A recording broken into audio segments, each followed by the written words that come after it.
Retomando o nosso conteúdo, né? Voltamos agora a trabalhar a histologia vegetal. Eu sou o professor Marcos Bancilon, professor de Biologia 2 do Colégio Alternativa, né? Estou concluindo o capítulo 6 com vocês, né? E nós estamos agora na aula 4 do segundo ano único para a Escola Alternativa, né?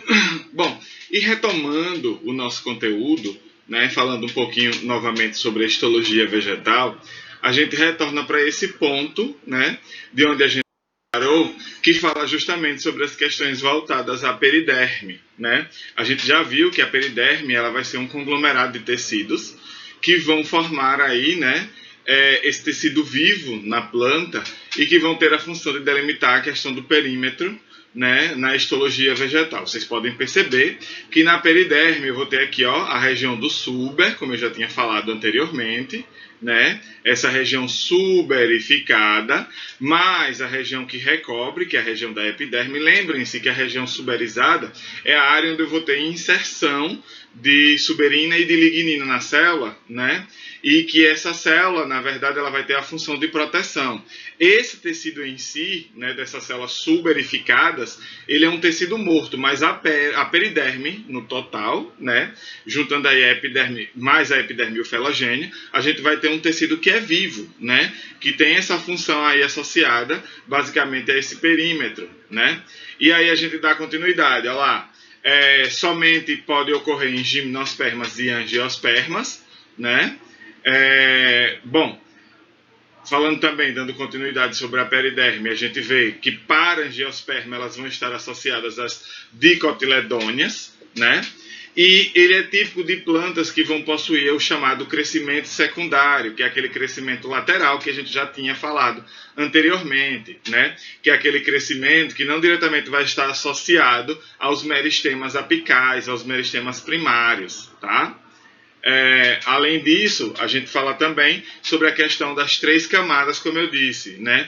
O felogênio, que vai ser uma camada mais interna, a própria feloderme, que vai estar associada ali ao felogênio, e a região do suber, onde eu vou possuir esse tecido considerado suberificado, que irá originar a casca. Não esqueça que a região do suber, como eu tenho a inserção da suberina nessa área, essa suberina ela meio que ela vai matar essa região do tecido, né? Mas em si, esse perímetro dérmico, que no caso é a periderme, ele vai ser um tecido considerado suberizado, né? Ou, perdão, um tecido vivo, tá? Suberizado ele vai possuir, no caso das células suberificadas.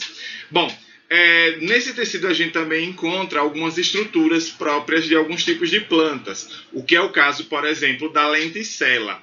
A lenticela é um órgão específico que a gente vai ver associado ao tronco de algumas dicotiledôneas e principalmente de algumas árvores, que vai ter, no caso, que vai desempenhar a função de troca gasosa com o meio externo, né? E aí essas lenticelas elas vão permitir a circulação de ar dentro do vegetal para que isso venha a possibilitar as trocas gasosas, né? Nas diversas áreas da planta, tá? Principalmente, claro, como eu falei, associada ao caule, certo? Olha ele mostrando aí toda a região da lenticela, né, onde a gente vai ver aqui a abertura da epiderme, mais a região do felogênio embaixo. Lembrem-se que eu também tenho a feloderme, que vai estar associada ao felogênio, e em cima, essas células que vão proteger essa estrutura da lenticela para que não haja, por exemplo, a invasão de micro-organismos que venham a prejudicar o desenvolvimento dessa planta, né? Apesar de que, às vezes, acontece sim de não só micro-organismos, como alguns insetos muito pequenos, como é o caso das cochonilhas, se aproveitarem dessas lenticelas para associarem o tecido, para acessar o tecido da planta e conseguir obter nutrientes aí a partir dessa estrutura, tá? Olá, também a partir daqui, como eu disse a vocês, né, que o ar vai entrar e ele vai se infiltrar na planta, né, isso é mais uma região que o ar vai se infiltrar, e é ali que a gente vai ter também uma grande frequência com relação às trocas gasosas, tá? Outra estrutura também muito particular relacionada à periderme é o chamado ritidoma. Se você já viu uma goiabeira, né, o caule de uma goiabeira, se você já viu o caule de um eucalipto, né, você sabe que esse ritidoma ele vai ser justamente aquela casca que vai estar desenrolando quando a suberização acontecer. No momento que a suberina se inserir na região ali da epiderme, nessa região felogênio, feloderme, esse tecido ele meio que morre, tá? E aí ele descama, ele descasca, certo? Só que eu tenho tecido vivo embaixo. Em cima é que o tecido mais velho, a casca mais antiga, ela vai se enrolar, formando esse chamado ritidoma. Vocês podem ver, por exemplo, aí um exemplo, né, disso. Isso aqui acredito eu que seja o caule de uma mirtácea, que é um tipo de família botânica específica, onde esse ritidoma ele é frequente. No caso, aí pode ser, por exemplo, uma jabuticabeira, pode ser uma pitangueira, pode ser uma goiabeira, pode ser um eucalipto, isso vai variar, tá? Mas esse grupo em particular, que são as conhecidas mirtáceas, que é um grupo muito extenso, por sinal, no Brasil, né, uma família botânica muito extensa, vai possuir justamente esse ritidoma, que é nada mais, nada menos do que essa casca que vai se descolando aqui, ó, que vai se soltando. Embaixo eu tenho as regiões aqui, ó, verdes, onde eu vou possuir a área da epiderme. Todo aquele tecido que vai estar abaixo é um tecido vivo, tá? O tecido que vai se desenrolando, que vai descascando, é que é considerado um tecido morto. Não esqueçam disso, tá? Essa é a diferença entre eles dois. Bom, e dando continuidade, a gente vê aí que a periderme, como eu falei, ela vai se destacar da planta, né, do caule aí, dessas plantas que vão possuir essa peculiaridade do ritidoma. Então, não esqueçam de diferenciar a lenticela do ritidoma. São duas estruturas que têm a mesma origem, né, que no caso são originárias aí na região da periderme, mas vão desempenhar funções diferentes. Nesse caso, esse ritidoma, muitas vezes, ele funciona para envolver o caule e proteger. E também dá acesso, né, às partes recentes, ou seja, para que o caule possa fazer fotossíntese também, né? Porque você perceba que a região é um pouco esverdeada, inclusive, abaixo do ritidoma, né? Ele mostrando aí, né, a legenda do ritidoma, e em seguida, continuando os tecidos vegetais, falando ainda sobre periderme, a gente chega ainda sobre a constatação de que essa periderme ela é um tecido vivo, como eu disse a vocês, né? E como eu disse, ela vai ter associação entre o suber, o felogênio e a feloderme. Mesmo o suber estando associado, né, à região do tecido suberizado, a gente sabe que o tecido suberizado é um tecido morto, né? Mas felogênio e feloderme não são. Certo? Além de tudo, a gente também tem a epiderme associada a essa região aí, né, que é conhecida como periderme. Então, esse perímetro dérmico, ele vai ser composto por esses componentes. E uma questão importante, como eu falei, né, que o suber ele é um tecido morto, mas ele faz parte da periderme, né? A gente não pode esquecer isso. Agora, se perguntar no Enem se existia um questionamento, periderme é um tecido vivo, tá? Ele é considerado um tecido vivo. E aí a gente pode mostrar, ó lá, o suber, que é a região da casca bruta da planta, né? O felogênio, embaixo do felogênio, logo em seguida a gente tem a feloderme, que vai estar associada logo em seguida ao floema. Lembram que eu falei a vocês sobre o anel de Malpighi, né? A gente vai falar sobre esse conteúdo em assuntos mais adiante. Mas se eu remover essa região da casca aí, até chegar no câmbio, né, o que é que vai acontecer? A minha planta, ela vai desenvolver essa área de acúmulo de nutrientes, né, e esses nutrientes acumulados, eles vão consequentemente formar um grumo, né, bem grosso na região acima de onde foi retirado aí o anel, né? Ou seja, acima da área onde você removeu felogênio, feloderme, floema e suber, né, ele engrossa porque ali o nutriente ele não consegue passar mais. E isso é o anel de Malpighi, tá? Mas a gente vai falar mais adiante. O alburno é a região onde eu vou encontrar uma grande quantidade de xilema, né? E o cerne é o parênquima medular, é a região central, né, onde eu vou encontrar disposto aí uma grande quantidade de parênquima, geralmente será um tecido associado às reservas vegetais, tá? Mostrando aí o suber, né, a região do felogênio e a região do feloderme. Então, essas três estruturas irão originar a chamada periderme, tá? Continuando, né, a gente parte agora para a epiderme, que é um tecido exclusivamente vivo, né? Nesse tecido a gente não vai ver processos de suberização, mas existem entradas de tecido lignificado, que também não é um tecido vivo. Mas, assim, no geral, a epiderme também é considerada um tecido vivo. Olha lá, mostrando a região da epiderme. Ah, outra coisa. A disposição da epiderme, ela é muito extensa no vegetal inteiro. Você vai encontrar epiderme em todas as partes do vegetal. E essa epiderme, lembrem-se que ela não vai estar associada ao processo fotossintético, ou seja, mesmo ela estando voltada a diversas partes do vegetal, eu não vou ter aí associada a ela cloroplastos que vão desenvolver, né, processo fotossintético, mas na periderme eu tenho estruturas específicas, como é o caso dos estômatos, que fazem fotossíntese a partir das células guarda. Então percebam o seguinte, epiderme faz fotossíntese? Não, mas eu tenho a presença do estômato, que está associada a essa camada, né, do tecido vegetal e que faz fotossíntese. Então percebam as diferenças, as nuances associadas aí à epiderme. Outro detalhe com relação à epiderme, percebam que eu tenho a presença aqui de um parênquima palissádico, como eu falei, e de um parênquima lacunoso. Nada mais é o parênquima palissádico de uma construção em paliçada, como se eu tivesse diversos palitos alinhados um ao lado do outro. E isso forma um parênquima, né, clorofiliano, que é aí onde eu vou ter uma grande quantidade de cloroplastos que vão realizar o processo de fotossíntese, né, mas eles vão estar dispostos aí todos de forma bem alinhadinha. Já abaixo do parênquima palissádico, eu encontro o chamado parênquima lacunoso. Esse parênquima lacunoso, ele também vai realizar fotossíntese, mas ele tem uma área maior de espaçamento. Ele não vai estar organizado, tá? E as células, elas têm espaços entre elas, ou seja, ela vai possuir lacunas entre elas, né? E outro detalhe, como aí é uma epiderme de uma folha, o que é que a gente pode perceber? Que eu tenho a epiderme superior, ou seja, voltado à margem conhecida como adaxial, voltada para fora, e a de baixo, a epiderme inferior, voltada, ou seja, para a parte abaxial, que é a parte abaixo, ó, acima adaxial, abaixo abaxial, tá?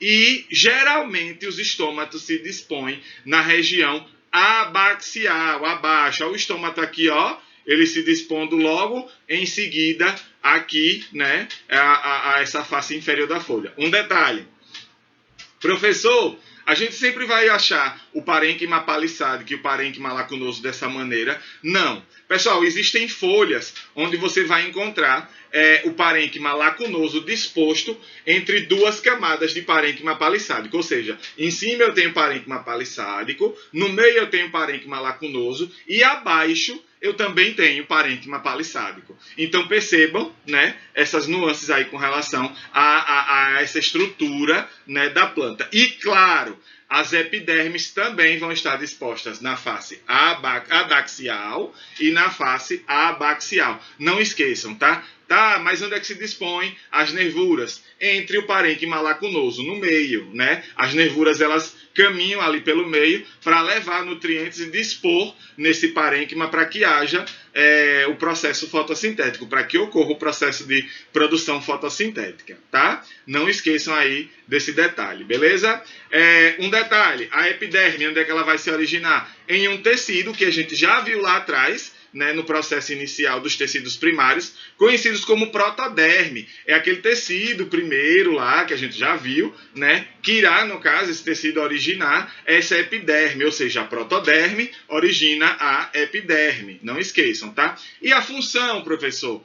Principalmente revestimento dos órgãos da planta. Raiz, caule, folha, flor, fruto, tudo, né? A gente vai encontrar epiderme. E um detalhe, tá, mas para que serve esse revestimento, né? Lembrem-se que a principal função do revestimento proporcionado pela epiderme é a questão da dessecação, para que não haja dessecação, né, para que não haja perda grande de água, essa epiderme ela vai desempenhar um papel, né, junto à cutícula, que é uma das partes da epiderme, para auxiliar no processo, né, de não perda da água, né, para que a gente tenha uma perda menor da água aí nessa planta, tá?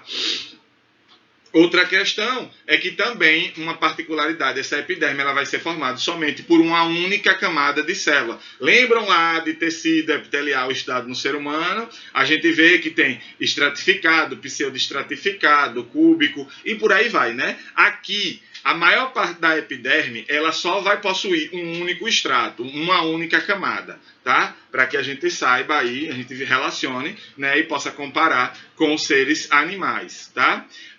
E aí a gente mostra as estruturas encontradas, né? Cutícula, já falei para vocês, vai funcionar para quê, professor? Impermeabilizar. Ela vai fazer com que a planta tenha uma economia hídrica, né? Para que não haja perda de água nessa planta. Né? Olha aí mostrando a cutícula. Eu sei que ficou um pouquinho riscado, mas dá para ver, né? A estrutura aqui mais densa, né? Da cutícula, ó. Vou tentar sublinhar ela aqui, ó. Dá para ver ela bem, né? Em toda a extensão, logo um pouco acima da epiderme. E lembrem-se que essa cutícula ela tem uma constituição serosa. A constituição dela, né, é a base de lipídio. Então ela vai impedir a questão da perda de água ou então até mesmo do acesso excessivo de água dentro da planta, né? Isso vai depender de cada planta e de onde ela se localiza, né? Bom, os estômatos, como eu falei a vocês, né, são estruturas que eu já tinha riscado aqui embaixo e mostrado. Eles vão estar associados também à fotossíntese, né? E, claro, o estômato é uma abertura que vai realizar a troca gasosa dentro da parte clorofilada, né? Eu vou ter a troca de O2 por CO2 constante a partir do estômato. E lembrem-se que eles têm uma dinâmica de abrir e fechar, dependendo, né, de como... da necessidade. Por exemplo, em um dia muito quente, geralmente os estômatos eles se fecham para que não ocorra o quê? Uma perda excessiva de vapor d'água. Em dias mais frios, eles vão estar abertos porque eles precisam estar trocando não só a água e gases, né, com o meio, mas também algumas outras substâncias, a partir do processo de difusão. Não esqueçam, tá? Isso é bem importante. Lembram que a difusão, a questão, né, que a gente vê com relação aos sais minerais e o processo de transporte passivo, tal, e, né? Lembrem-se, é só para vocês terem um lembretezinho aí associado a esse conhecimento, tá? Bom, tricomas também são importantes. Sei que está arriscado, né? Já risquei aqui um pouquinho, mas dá para vocês verem as diferenças, né, entre os tricomas. Eles podem vir sob forma de escamas, eles podem vir sob forma de pelos, né? Alguns pelos, na verdade, vão ter a função de reter água. É muito particular, por exemplo, em plantas que ocorrem no cerrado, esses tricomas, né? E outros, como é o caso, por exemplo, das urtigas, armazenam substâncias, né? E ele tem aquele tricoma silicoso, porque ele é a base de sílica, e quando você toca na urtiga, né, a ponta do tricoma, que parece um pedacinho de vidro, se quebra e libera essa substância que, ao entrar em contato com a lesão, porque quando você passa a mão nele, né, você vai lesionar, mas é muito pequeno, né, e aí essa injeção de uma quantidade de substância vai irritar e vai provocar aquela coceira, né, a urticária, característica da urtiga, né? Mas aqui eu também tenho, como eu falei, um pelo sob forma de escama, e algumas plantas produzem um tipo de tricoma, que é um pelo, né, que vai estar associado basicamente à questão de óleos essenciais, para liberação de óleos essenciais, para que, ou retenção, né, guarda de óleo essencial. Para quê? Para que a planta possa se defender contra patógenos, né, podendo ser algum inseto, algum fungo, né, qualquer organismo que venha trazer prejuízo a essa planta, tá? Por último, nós temos ainda associado à epiderme os chamados hidatódios. Ó, isso aqui é uma folha de morango, né? Perceba que nas pontas dessa folha eu tenho uma grande quantidade, né, de pequenas gotículas. Uma questão interessante, às vezes, é quando você se senta, né? Você senta-se abaixo de uma árvore e o dia nem está chuvoso, mas de repente o dia está assim, tá com cara de quem vai chover, mas não choveu, né? E de repente você sente umas gotículas porque você sentou abaixo da árvore, né? Aquilo ali tem a ver com os hidatódios. E esse processo conhecido como gutação, onde a planta ela perde quantidades de água, porque é como se ela estivesse tão repleta dessa água que ela precisa colocar essa água para fora, tá? E essa, na verdade, é uma das funções aí. Uma não, né? É a função principal desse órgão aí, que é gutar, que é liberar uma grande quantidade de água para perder mesmo, né? Para liberar no meio, tá? Bom, Por último, as glândulas de atração, que são também conhecidas como osmósforos, que vão estar associadas à epiderme, né? A gente vê principalmente essas glândulas em flores, onde elas vão liberar o perfume, né? Para chamar a atenção do polinizador. Como eu falei, eu sei que está um pouco riscado, mas a gente pode ver aqui, ó, a região dessa planta, que isso na verdade é uma orquidácea, tá? E essa orquídea, ela possui uma glândula de atração, na verdade ela vai possuir uma estrutura que chama a atenção do polinizador para que ele venha, né, a tomar, por exemplo, o néctar. Ela, nesse caso, vai ter um nectário, que também é uma glândula de produção de substância, né? Olha lá, a gente pode ver, né? Aí esse nectário que é muito alongado. Inclusive tem uma peculiaridade com relação a esse nectário.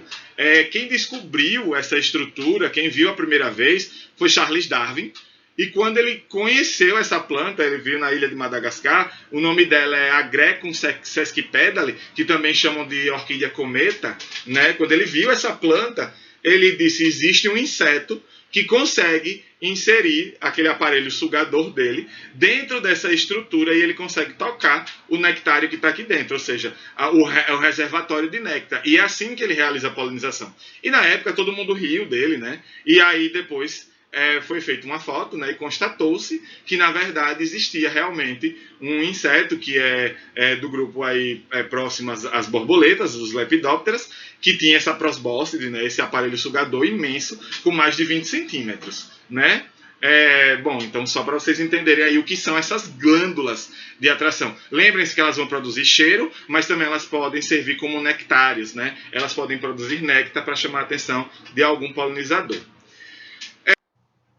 E dando continuidade, falando ainda sobre epiderme, a gente entra, né, no contexto da epiderme como tecido vivo. A gente pode ver que a epiderme ela vai estar presente nas folhas. Como eu disse a vocês, é nessa estrutura que a gente encontra a cutícula, que vai ser uma película não formada por células, ela é acelular, e ela vai formar, né, ela vai ser constituída por uma camada de cera. Ela é um cerídeo, né, que é um lipídio, e ele vai estar presente na superfície dessas folhas, nessas folhas, e também em outras estruturas que a gente pode ver no desenvolvimento da planta, às vezes até mesmo no caule, na parte verde do caule, né? E isso vai funcionar, a cutícula vai funcionar para impedir, como eu falei, a dessecação, a perda de água. Olha aí, né, mostrando a cutícula recobrindo a epiderme, né? Eu tenho a região da cutícula serosa e logo abaixo a epiderme superior, que vai estar voltada à parte de cima da folha. E embaixo, né, eu tenho a epiderme inferior e novamente a cutícula presente, tá? É só para vocês entenderem e fixarem aí o conteúdo.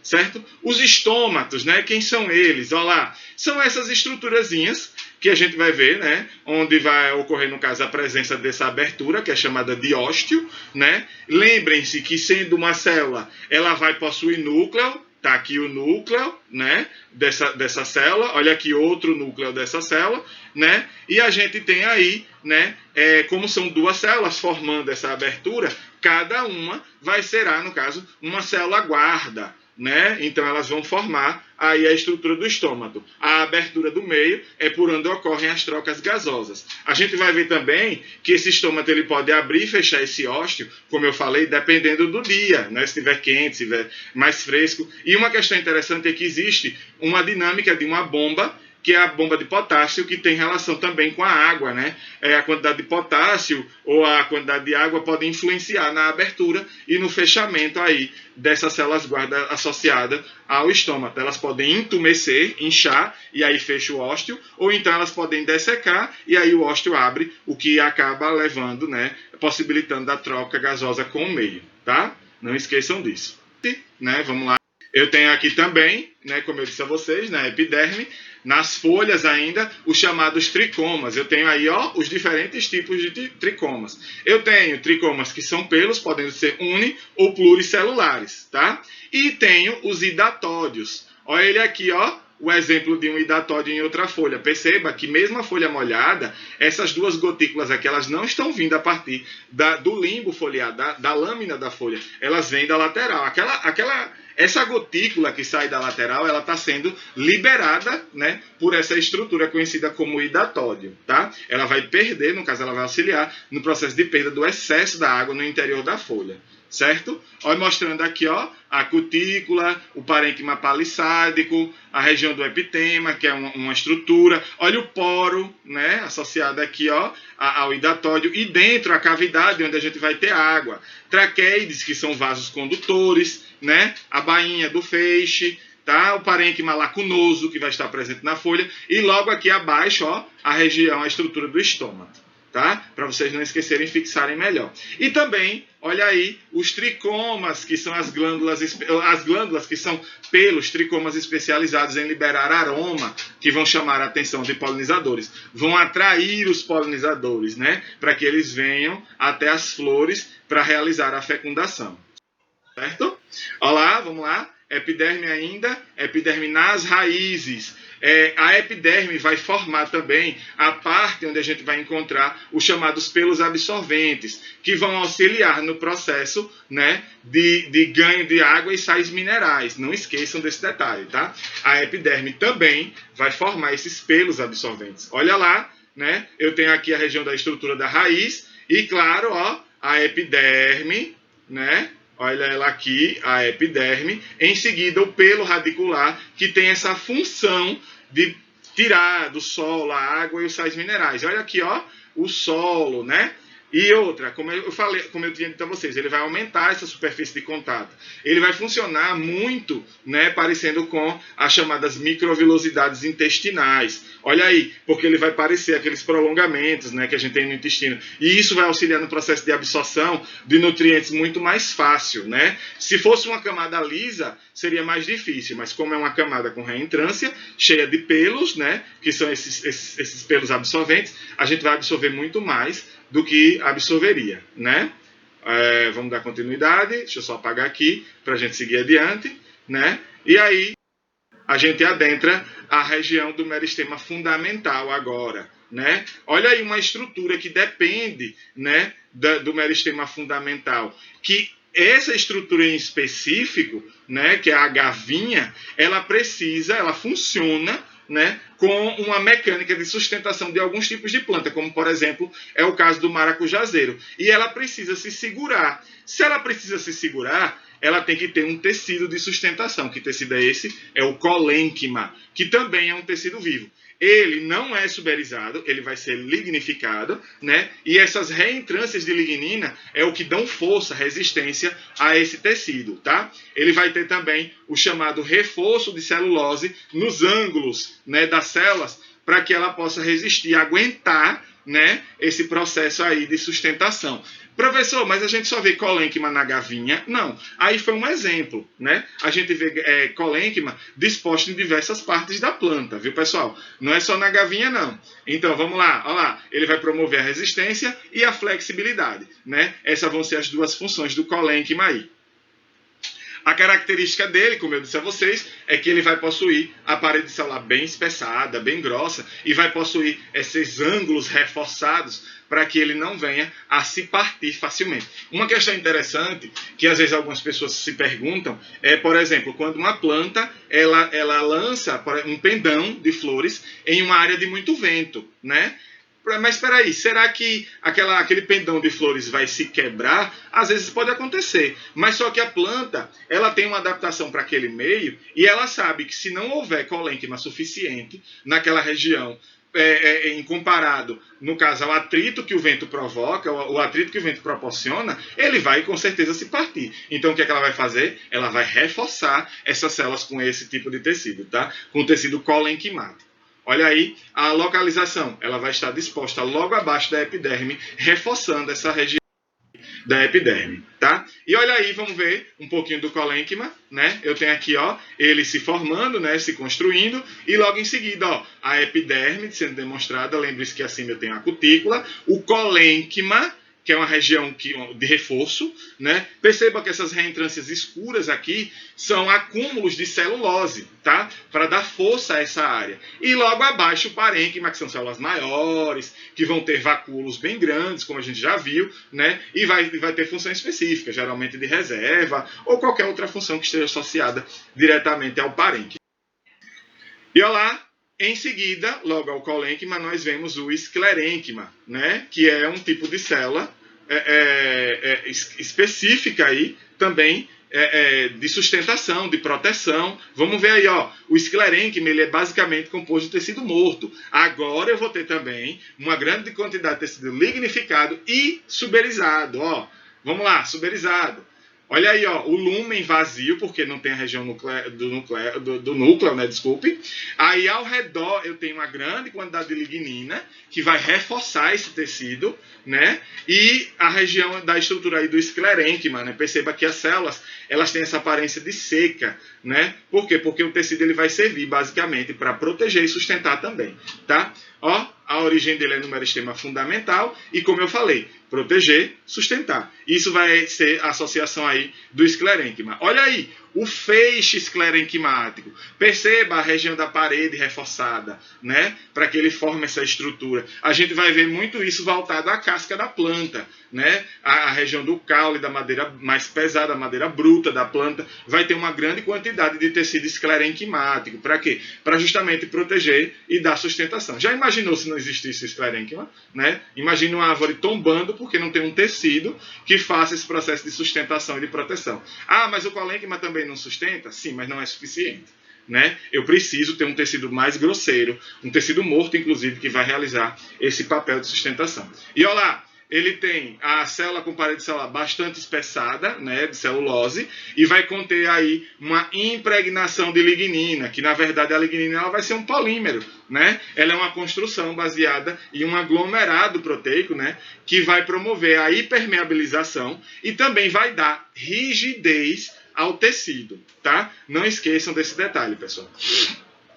Ó, outra coisa, a impregnação, quando a lignina adentra a célula, ela vai causar a morte, né, celular. Aí. Não ela, na verdade, vai fazer com que a célula ela perca, né, os processos metabólicos e aí, consequentemente, essa planta ela não vai mais desempenhar, desculpa, a planta não, a célula não vai mais desempenhar nenhum papel de produção de componente, tá?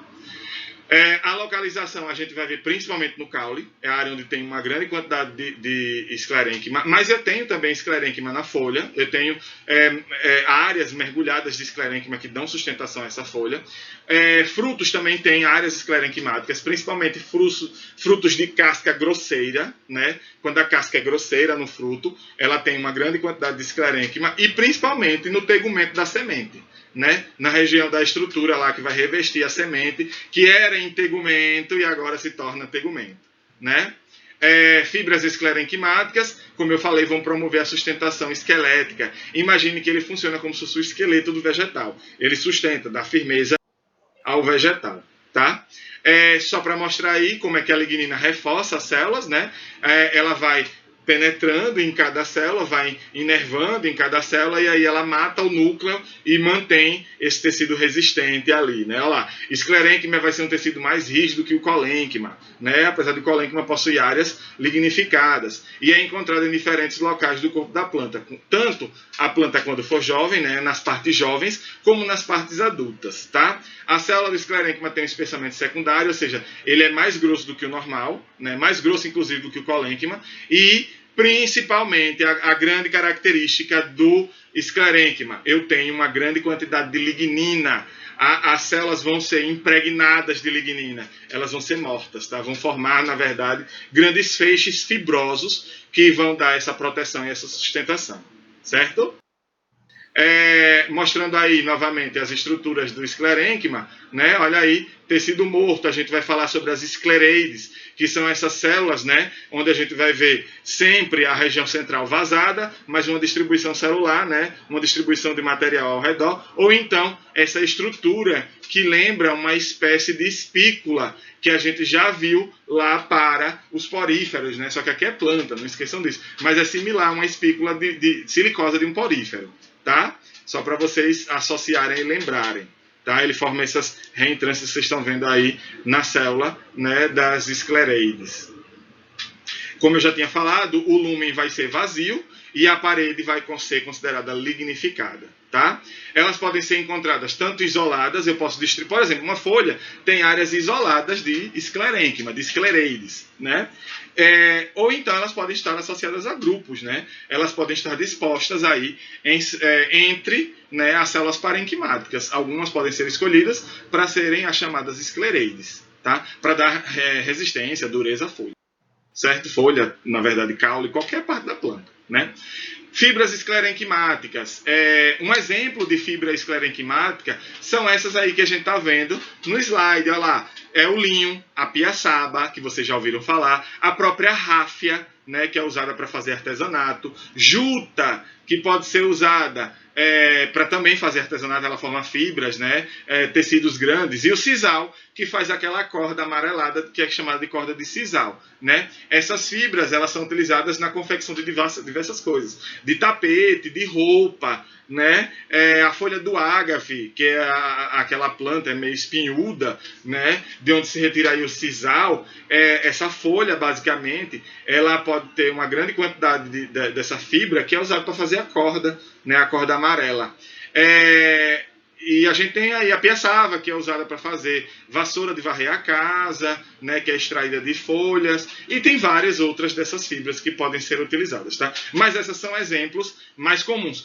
O linho também é um exemplo, né? A planta inteira é colhida, eles maceram, batem a planta inteira, eles amassam ela, e aí ela vira uma fibra que vai ser usada para produzir tecido, tá? Para finalizar, né, a gente aborda agora a questão do carvalho, certo? Que é um carvalho encontrado na região de Portugal. Eles utilizam, na verdade, a suberização desse carvalho como um material importante na fabricação de rolhas de vinho, né? Nada mais é do que o tecido esclerenquimático, né? Que no caso essas plantas produzem em excesso, em grande quantidade, e acaba sendo esse tecido esclerenquimático muito importante nas questões comerciais. Esse tecido é removido, geralmente, em média de 15 anos, né? Ele é retirado e espera-se que a árvore recupere para poder você realizar a extração novamente. Bom, pessoal, finalizando, né, aqui a aula de hoje, termino agora com essa parte, falando sobre a questão do tecido esclerenquimático, e na próxima aula a gente retoma com o conteúdo novamente, tá? Eu espero que vocês tenham gostado e até a próxima aula. Até mais!